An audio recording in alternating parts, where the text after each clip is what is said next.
Hello, comment ça va? Bon, dans notre trip à Shikoku, du coup, comme je vous ai dit hier, on est arrivé à Kochi, au sud de Shikoku. Je vais vous mettre une petite carte juste là. Magie. La magie du montage. Mao. Voilà, donc c'est en gros le Yosakoi, je vous en parlerai en détail un peu plus tard. On est au berceau du Yosakoi, qui est, voilà, pour faire simple, une danse qui existe depuis, qui n'est pas si vieille, peut-être depuis l'ère Meiji, bref, voilà.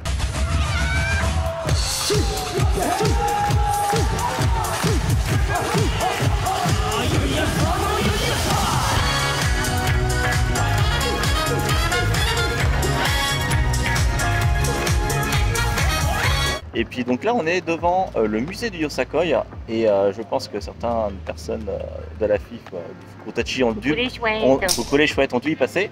Et donc je vais essayer de filmer au mieux et puis voilà, aujourd'hui vidéo spéciale Yosakoi et puis Kochi je pense qui n'est pas très connu. Donc, je pense qu'on va passer une bonne journée. Allez, let's go.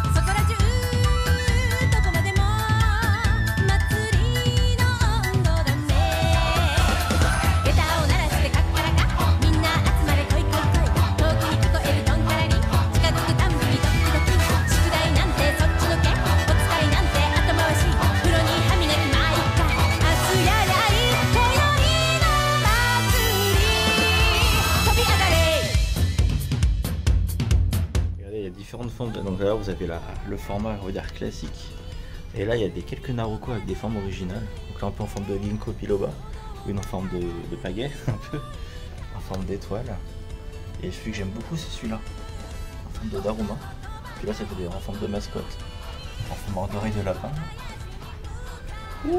en sakura, en Mickey, et puis ça je sais pas, ça me fait penser à une guitare un peu, et là en feuille d'érable.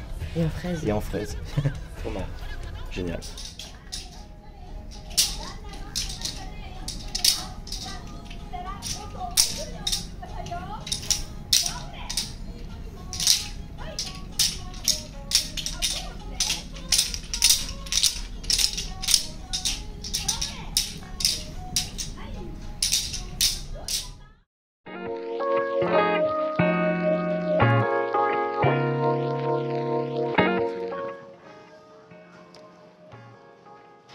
Donc tu les alignes comme tu veux.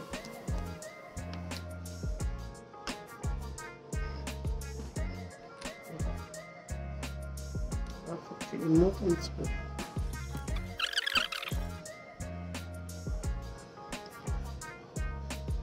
Faut réussir à... Ouais. J'ai pas pensé à ça. Voilà. Voilà. Ensuite. Voilà, tu tiens, et on lève délicatement le truc, tu prends ça, et là maintenant, hop, faut que tu le jusqu'au bout.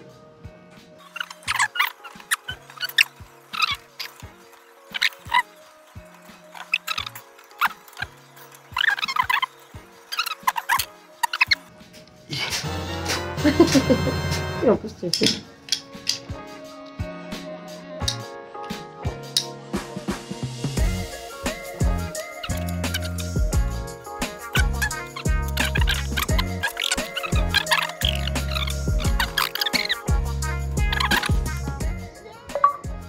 Premier coup, non mais attends, allez.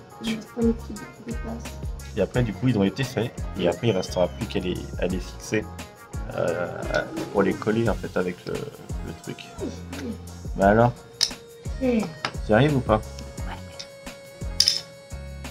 Ouais. Yosakoi.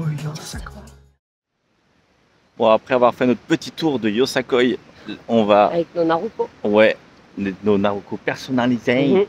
Bah maintenant on est arrivé au château de Kochi qui a donné le nom de l'aire de la préfecture qui s'appelait Tosa avant. Et là on est dans le parc à l'entrée du château. Et rien que ça c'est déjà super beau. On a les pins taillés en nuages qui sont magnifiques. Et là on a le parc juste derrière qui est trop beau. Et on peut voir le château là-bas. Et le bout du château, ouais. What je vais me faire attaquer par une derrière, caméra. normalement on devrait pouvoir rentrer, on va regarder ça. Et puis voilà, let's go.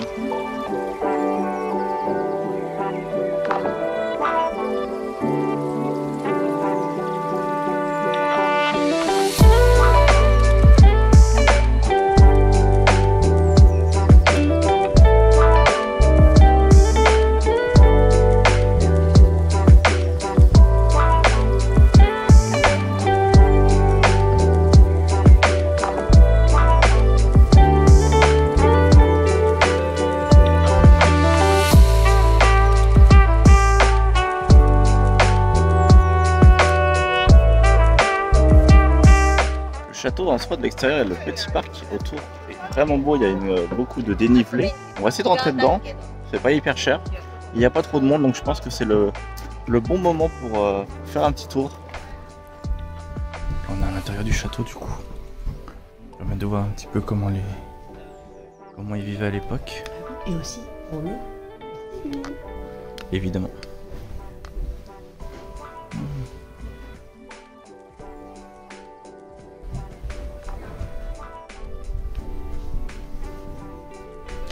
Et forcément, donc toute maison, même encore aujourd'hui japonaise récente, les pièces sont pas forcément conçues comptées en mètres carrés, mais comptées en nombre de tatamis. Donc là, vous voyez par exemple que chaque pièce aura forcément un nombre de longueur ou de largeur de tatamis à chaque fois.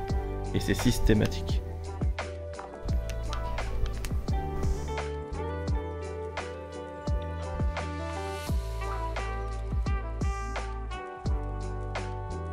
Pour prévenir tout risque d'incendie, ils ont mis des seaux d'eau, des extincteurs et tout un système de tuyauterie en cas de risque d'incendie. Vraiment pour prévenir en fait tout risque d'incendie, quoi, tout simplement. Non mais ils ont fait des marches où en gros elles sont genre hyper hautes, mais en même temps le plafond est hyper bas. Ce qui fait qu'en fait pour grimper, c'est genre un enfer. J'ai l'impression d'être une naine. Non, vraiment. Bah oui, non mais c'était petit, hein, c'était à la taille des japonais de l'époque. Hein. Mais justement. Non mais les marches, ils étaient tout petits, pourquoi ils ont fait des grandes marches? Je sais pas, là je t'avoue. On est arrivé tout en haut et on a du coup de belles vues sur la ville de Kochi. Avec les montagnes.